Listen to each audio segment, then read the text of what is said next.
Ceci est un livre audio autogénéré par Google. Avant-propos.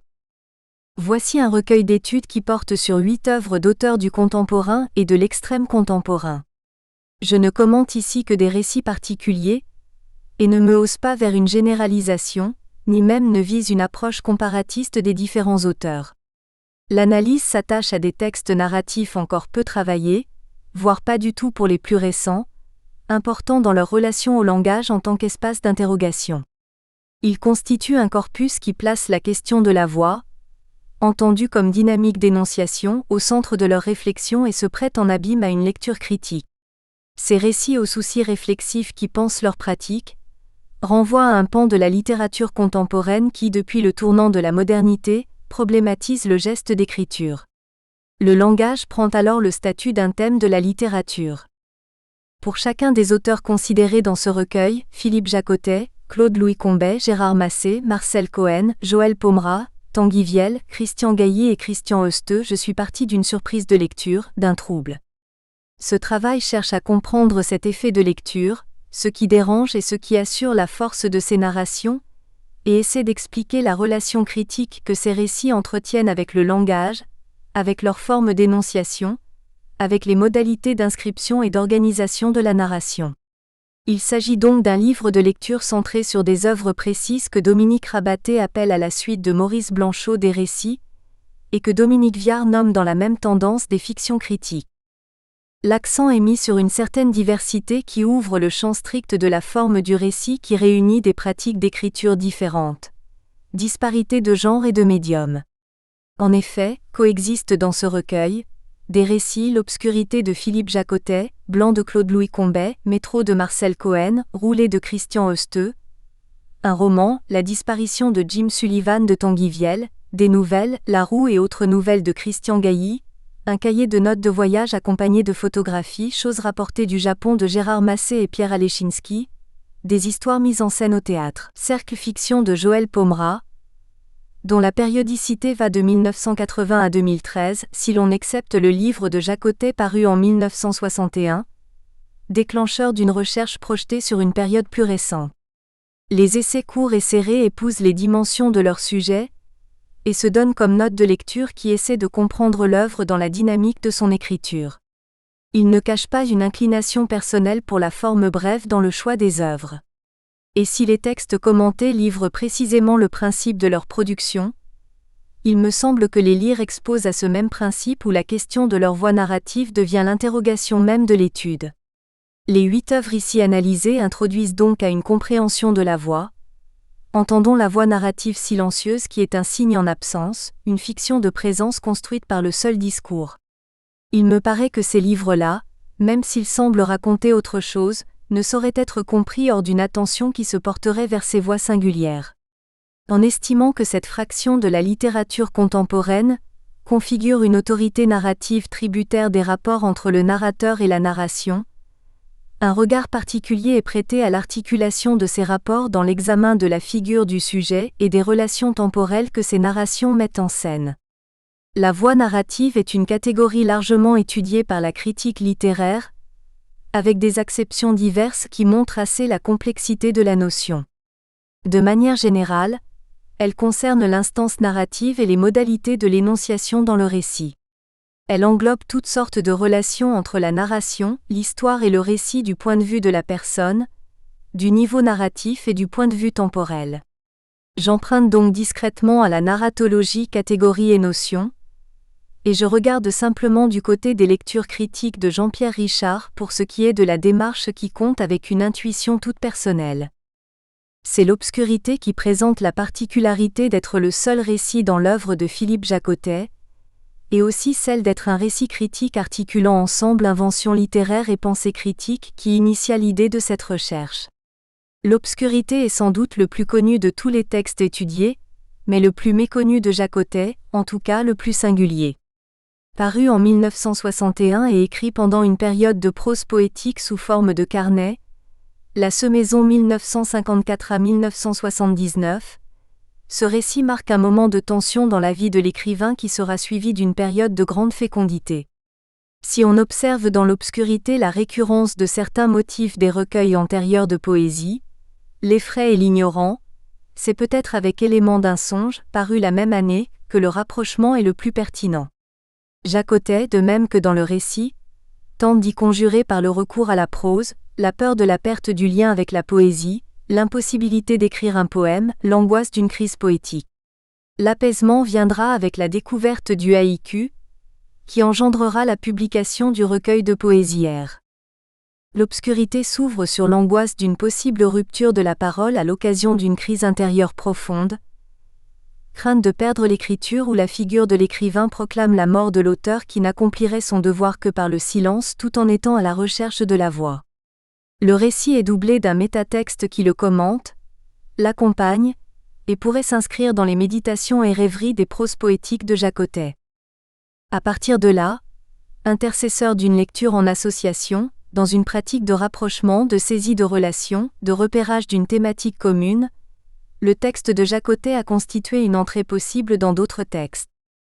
Et à la quête de la voix inaugurée par l'obscurité a répondu l'orientation fantasmatique de Blanc, texte de Claude-Louis Combet qui, en dehors du pendant chromatique lumineux qu'il offre à l'obscurité, transforme la question en récit de l'origine de la voix, toute corporelle, et déplace l'énonciation vers une phénoménologie de la voix, une incarnation de l'énonciation. L'écriture pour Louis Combet est fantasme et se définit par son rapport au corps, dans sa matérialité physique, dans l'épaisseur du dedans qui est au cœur du processus créatif. Contrairement à l'obscurité, Blanc est un bref récit dans une œuvre où domine le texte long. Paru en 1980, il s'inscrit dans une suite d'essais sur le thème de l'écriture depuis l'enfance du verbe jusqu'à le péché d'écriture et pour l'œuvre de fiction, Entre Inferno Palu qui est le premier texte de Louis Combet et Marinus et Marina. Il existe donc une réflexion sur le sens de l'écriture, sur la difficulté d'écrire et le risque de l'échec, qui est aussi ce qui inspire et motive l'écriture de fiction. La recherche de l'origine comme expérience intérieure est le point central de l'œuvre traversée par un mouvement qui va du corps au langage. Chose rapportée du Japon de Gérard Massé ainsi que Métro de Marcel Cohen, déporte l'énonciation vers l'extérieur, du côté du monde. Là où l'écriture montre plus qu'elle ne dit et où la désinscription et l'effacement du sujet s'éprouvent dans l'altérité, le décentrement géographique comme une distance énonciative chez Massé est dans un principe narratif où le récit est fragmenté chez Cohen et l'écriture considérée comme un regard qui, en rapportant des faits et en détaillant le monde, donne à voir. Chose rapportée du Japon de Massé est un cahier de notes de voyage, de fragments comme des éclats sans lien causal, à la manière des détails de Cohen. Ce geste de fragmentation crée des blancs, qui sont des interruptions qu'il appartient au lecteur de remplir librement. La participation du lecteur chez ces deux auteurs, comme avec Joël Pomera, est de l'ordre de la projection. Il leur incombe de réinventer, de construire des liens que l'ellipse suspend. Le cahier de voyage est publié à tirage limité en 1990 par Fata Morgana, avec des lithographies et des eaux-fortes de Pierre Alechinsky. L'édition de 1993, chez le même éditeur, qui est la plus répandue, est celle à laquelle je me réfère. Elle reprend des pages d'où grandissent les pierres et contient des photographies d'Alechinsky. L'œuvre de Massé est composée de livres, textes brefs comme forme privilégiée, qui mêlent toutes sortes d'inventions littéraires, des narrations et des méditations, des ouvrages de curiosité, des rêveries photographiques, des traductions, des essais et des récits savants anthropologiques, ethnologiques. L'auteur se désigne lui-même comme une figure de colporteur qui déambule au détour de chemins inattendus. Et à la place d'une continuité narrative, il y a ici un choix du détail, de la référence érudite, de la citation, de l'image sensible, comme embrayeur de fiction. En lisant le petit recueil Choses rapportées du Japon, on découvre chez Massé le goût du déplacement et le Japon comme figure à la fois proche et lointaine. On sait qu'en traçant un portrait en fragments de l'Orient, Massé se rapproche de son village d'Île-de-France. Ainsi, la voix est-elle articulée autour de particules qui lui sont étrangères. D'autres textes dans l'œuvre distribuent ces voix venues d'ailleurs, et déplacent le champ de l'origine vers l'inconnu. Je pense à un monde qui ressemble au monde sur les jardins de Kyoto avec des photographies de l'auteur, et à un détour par l'Orient. La première parution de Métro de Marcel Cohen aux éditions Nitaba date de 2003, Elle se compose de 4 collages et d'une lithographie de Pierre Buraglio. Mon édition de référence est celle de 2004 aux éditions Chandaigne. Le texte vient d'être réédité en 2014 avec Le Grand Pan de Nuit et Mur. L'ensemble des 10 courts récits qui constituent Métro s'inscrit entre faits. Lecture courante à l'usage des débutants et faits d'eux dont les titres fonctionnent comme un art poétique. En effet, Cohen consigne le réel dans un faisceau de petits faits. Les textes sont brefs, laconiques, donnent à voir le monde en détail sous toutes ses faces dans un art du fragment. L'espace du métro dans le récit éponyme offre à l'écrivain un répertoire de signes, un principe de succession sur lequel se calquent les séquences narratives comme métaphore d'un principe narratif. La mise en morceaux du récit, comme autant de stations de métro, montre la manière singulière de Marcel Cohen de rapporter le monde en le fragmentant, où la réalité se révèle dans les détails en supprimant tout ce qui est style et effet. Le travail de l'écrivain est celui d'une mise en forme qui expose le fait sans s'exposer lui-même, en s'absentant de son discours et en donnant par là même au lecteur la liberté de s'emparer du livre. Ce regard porté sur le réel éclaire aussi la démarche de Joël Pomera qui, dans ses histoires écrites et mises en scène dans Cercle Fiction, spatialise la narration en suite d'images et scénarise l'activité du lecteur-spectateur qui est en mesure de construire son propre récit. Cercle Fiction forme avec Ma chambre froide une sorte de diptyque théâtral aux traitements narratifs différents. Pomera les présente dans un espace circulaire. L'un a été créé au Théâtre des Bouffes du Nord en 2010, l'autre au Théâtre de l'Odéon en 2011. Le cercle sert de titre et de scénographie, d'espace narratif, il est ce qui relate et ce qui relie. Les spectateurs sont ainsi engagés dans un cercle de narration visuelle qui les lie entre eux par le regard, et figure la condition humaine. Ils sont entraînés vers ces cercles de fiction qui modifient la réalité, explorent une tension et créent un trouble. À une ou plusieurs voix, le récit produit un défilement d'un temps discontinu, conjuguant passé, présent ou futur que les noirs qui servent de cadre, à la manière des blancs de Gérard Massé, viennent augmenter par des arrêts scéniques. À partir de cette écriture dans l'espace, en mosaïque, il s'agit pour le spectateur de s'orienter dans le temps et de reconstruire sa propre vie, ou encore de retourner au réel par l'intermédiaire de la fiction. C'est la représentation imaginaire du réel qui fonde l'expérience du réel au théâtre, et le cercle symbolise la réunion autour d'un ensemble de corps vivants. Si le travail de Pomera informe sur l'espace narratif, celui de Tanguy Viel dans La disparition de Jim Sullivan paru en 2013 dit le moment de la narration. Il est le 6e roman de Viel. Il s'agit d'une expérience d'écriture, de la saisie de l'acte narratif ou du making-of d'un roman en train de s'écrire.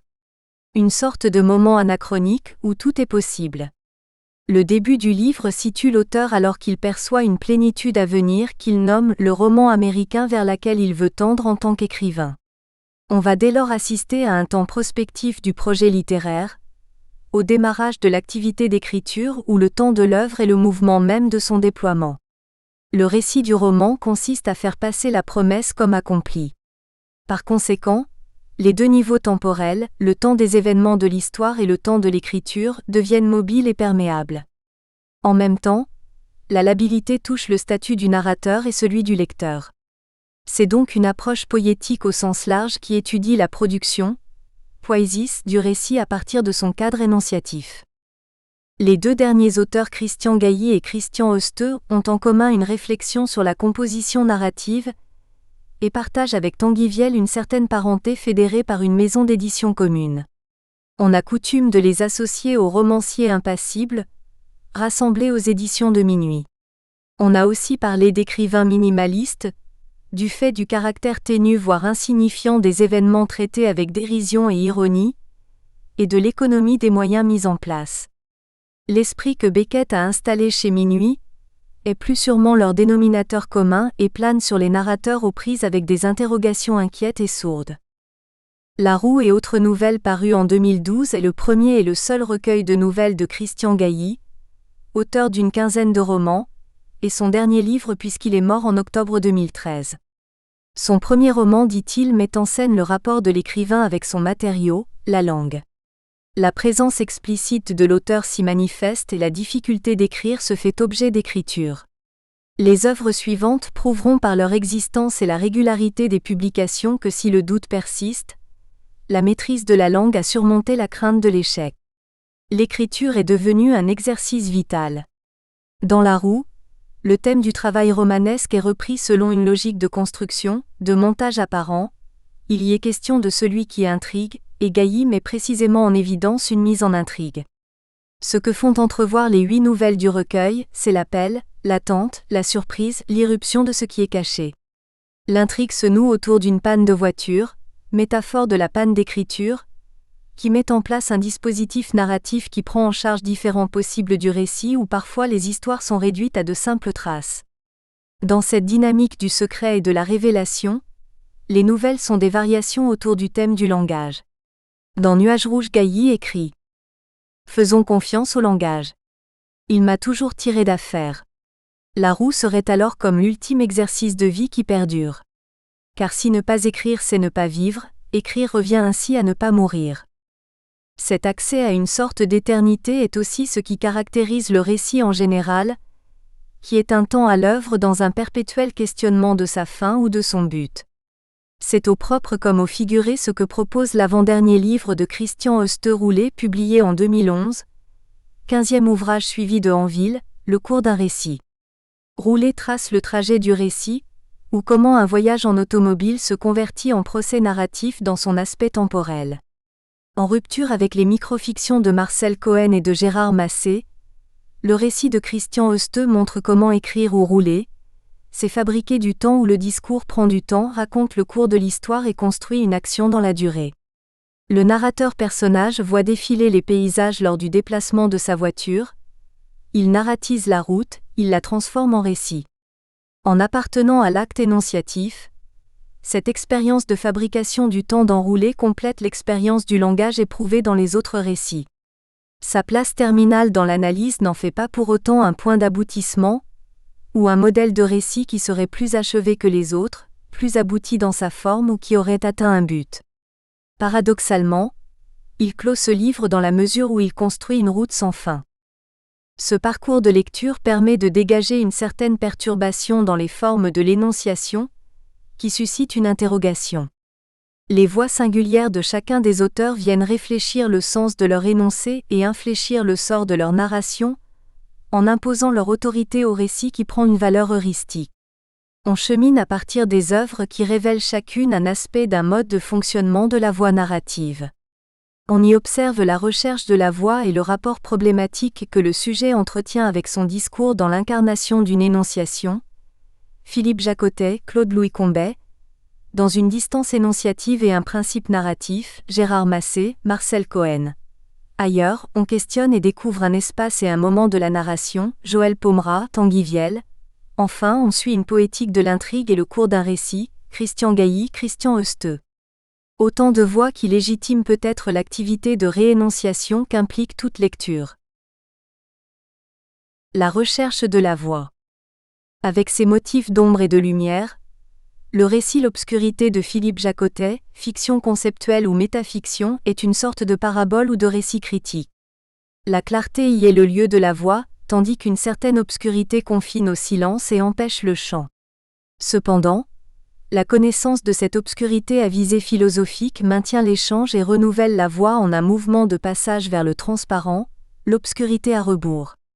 Cette réflexivité directe concernant le travail de l'écriture, ce questionnement sur la possibilité même de la voix et l'interrogation de cette étude et son effort sinon vers la lumière, du moins vers une meilleure lisibilité. Ainsi, par son titre, par son objet, par sa voix, l'obscurité peut être lue comme une recherche des conditions de possibilité de l'expérience littéraire, comme la quête d'un espace pour fonder le discours du sujet. Nous espérons que vous avez apprécié cet aperçu. Pour continuer à écouter ce livre audio sur Google Play Livres, utilisez le lien dans la description de la vidéo.